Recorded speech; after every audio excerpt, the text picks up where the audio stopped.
Now we will take a look at parenting and empties, because this little kid right here needs a parent because he's into some mischief.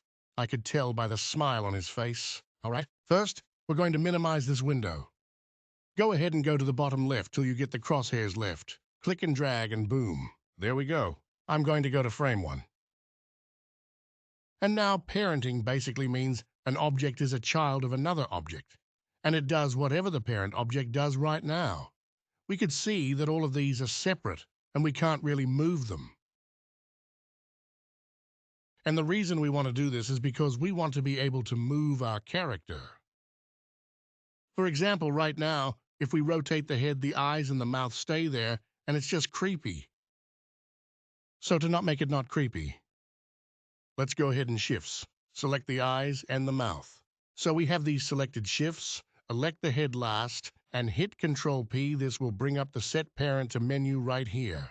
And you can see we have different options, but the most used one is Set Parent to Object again, with the object selected, last being the head. If we hit Control-P, Set Parent to Object, the last object selected will now be the parent, which is the head, and the other object will be the children. Sounds kind of weird, I know. But anyways, now if we move the head, you could see that the children follow along with the parent, and you could see this by, if I grab the eye, you could see that there's a dotted line going to the cube, showing that these are parents of the cube. We could also see that by going over here to the object data, and we could see right here under relations, we have parent. The parent object is the cube. To unpack something quite simple, just select the child, shift, select the parents, and hit Alt-P and select Clear Parents, and then it will no longer be parented with Parent That Back because one eye is not good. Matea. All right, there we go. Cool. So now the head is parented there.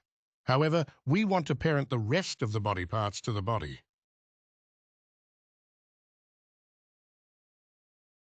Let's select the head shift, select the arms and legs, and then lastly, shift, select the body, and hit Control-P, and we're going to set the parent to the object.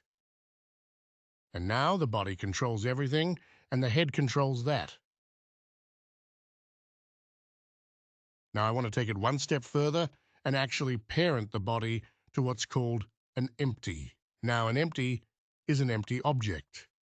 It's only used for parenting or manipulating and helping to transform other objects and other properties, because an empty object doesn't actually render or show up in your scene.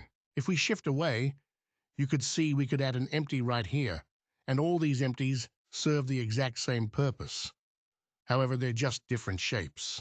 We're going to add in a plane axis. And now you can see that right here we have a plane axis. I'm going to hit GZ and bring it up a little bit.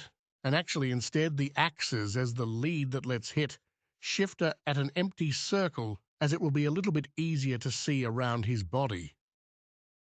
And with this empty, we're going to hit our X90. And that way we got some kind of little halo thing around his legs. And now I want this empty to control the whole body. I'm going to like the body shift, select the empty. I had control and set the parent to the empty. So now we're going to be moving or adding keyframes to this empty to move the whole body. And then we could move the head like so. And again, this empty does not render in your scene. It's just an empty object with no vertices or anything. But there you go. You could also go over here. You could see we have an empty properties panel. We could increase the size right here if we so please like. So I'm going to go ahead and increase the size just a little bit. All right. In the next video, we're going to actually make him move along as he's walking and animate him walking and moving because, walking in place, it's kind of out of style. So let's say this. I'm just going to hit Control, is to save it over our last file, as we don't do too much here. We just added and parented stuff. All right. I'll see you in the next video chat for now. Over.